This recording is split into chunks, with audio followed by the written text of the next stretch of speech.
वर्तमान की कांग्रेस की सुखू जी की सरकार का 3.5 वर्ष का कार्यकाल पूरा हो गया और इन 3.5 वर्षों में जो हिमाचल प्रदेश में घटित हुआ है, हिमाचल के इतिहास में ऐसा पहले कभी नहीं हुआ। और विधानसभा के अंदर विपक्ष द्वारा बार बार सरकार को चिताया गया, आगाह किया गया, विधानसभा के अंदर भी बाहर भी, लेकिन सरकार के मुखिया और इनके मंत्री कोई भी सुधार उसमें नहीं कर रहे हैं और लगातार ऐसे ऐसे काम हिमाचल प्रदेश में हो गए जिसकी कभी हम कल्पना नहीं कर सकते थे। पंचायती राज संस्थाओं के स्थानीय निकायों के चुनाव चल रहे थे, चुनावों के बीच में रातों रात नियम कानून बदलने का काम भी इसी सरकार ने किया। कानून व्यवस्था, उसके साथ युवाओं के साथ धोखा, जो इन्होंने वायदे किए थे, इन सारे मुद्दों को लेकर भारतीय जनता पार्टी ने अपनी एक 4 सीट के लिए कमेटी भी गठित की है और इसमें इन सारे मुद्दों को इकट्ठा करके वर्तमान की कांग्रेस सरकार के खिलाफ भारतीय जनता पार्टी जो है 4 सीट तैयार करेगी। और जो जो भ्रष्टाचार हिमाचल प्रदेश में हुआ है उन सारे मुद्दों को उस 4 सीट में जो है वो हम शामिल करेंगे। क्या के साथ मैं जोड़ना चाहूँगा, जहाँ तक आपने कहा कि पहला प्रश्न के 4 सीट को लेकर कार्यवाही, निश्चित तौर पर भारतीय जनता पार्टी वर्तमान सरकार ने जो जो घोटाले किए हैं, जहाँ जहाँ गड़बड़ियाँ हुई है, चाहे वो अधिकारी हों, चाहे वो सरकार में मंत्री हों, जहाँ पर भी कोई गड़बड़ी पाई जाएगी, निश्चित तौर पर आने वाले समय में सरकार भारतीय जनता पार्टी की बनेगी। इसलिए भारतीय जनता पार्टी के नेतृत्व ने तय किया है कि हम 4 सीट बनाएंगे और जब 4 सीट बनेगी उसको जनता के बीच में भी रखेंगे और सत्ता में आने के पश्चात तुरंत उस पर कार्यवाही भी भारतीय जनता पार्टी की सरकार आने वाले समय में करेगी। जहाँ तक दूसरा प्रश्न आपने कहा कि झूठ बोलने में कांग्रेस के मंत्री कह रहे हैं कि भाजपा माहिर है, लेकिन मुझे भी इस सदन के अंदर बहुत लंबा समय तो नहीं, लेकिन 8.5 वर्ष का समय हो गया। सदन के अंदर जनता में भी ये इम्प्रेशन है कि विधानसभा के अंदर सरकार की ओर से जो जवाब आता है, मंत्री, मुख्यमंत्री जो सदन के अंदर जो कहते हैं वो एक एक शब्द सच्चाई होती है। आज से पहले सुखू जी की सरकार से पहले तो ऐसे ही होता रहा, लेकिन ये हिमाचल के इतिहास की ऐसी सरकार है कि जो सदन के बाहर तो झूठ बोलती थी लेकिन सदन के अंदर भी झूठ बोल रही है।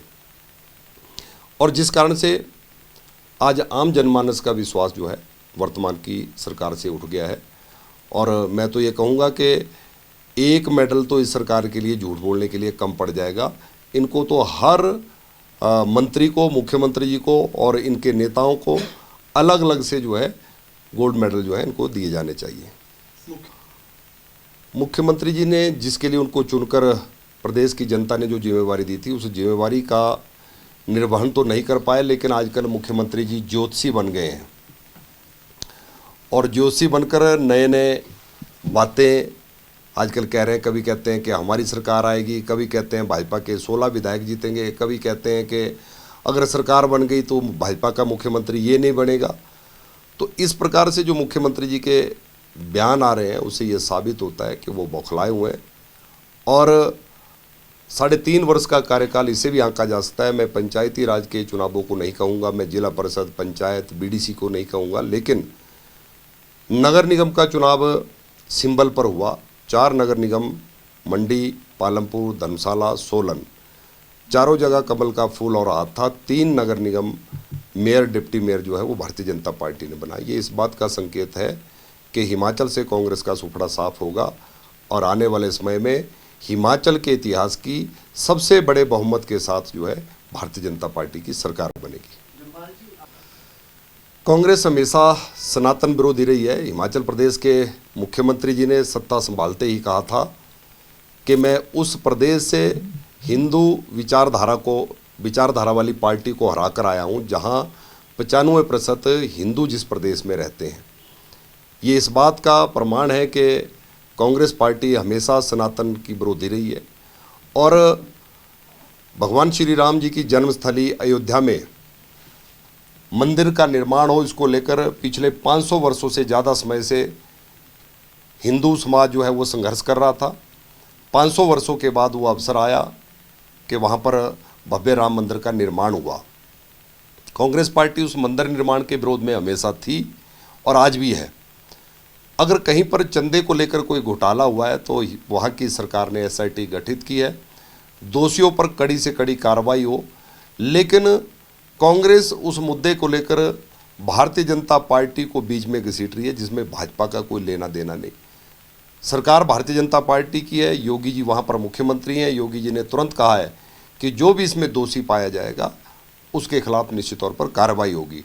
लेकिन भगवान श्री राम को देश भर में उनको बदनाम करने का, प्रभु राम के खिलाफ अभद्र भाषा का प्रयोग करने का काम जो है ये कांग्रेस के नेता समय समय पर करते रहे। इन्होंने कहा कि राम मंदिर की ज़रूरत नहीं और आप इसकी जगह हॉस्पिटल बनाएं। भगवान श्री राम हम सब के आस्था के केंद्र हैं और प्रभु राम की जन्मस्थली पर मंदिर नहीं बनेगा तो क्या कहाँ बनेगा।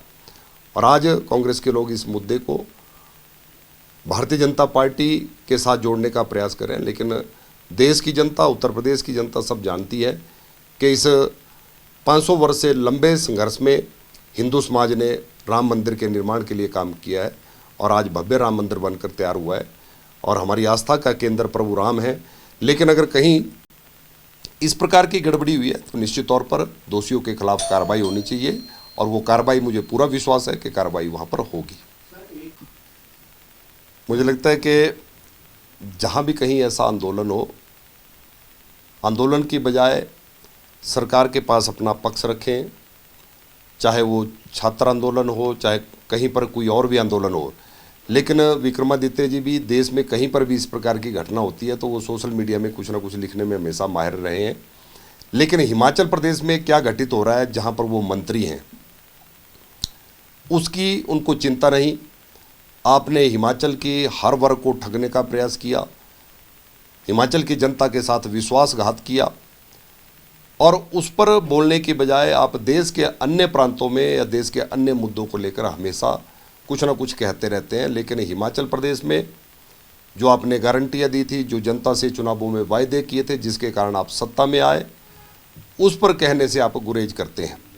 और हिमाचल सरकार में विक्रमादित्य जी की स्थिति क्या है या बाकी मंत्रियों की क्या स्थिति है, ये सारा प्रदेश जानता है कि मंत्रियों को उद्घाटन करने से रोका जाता है।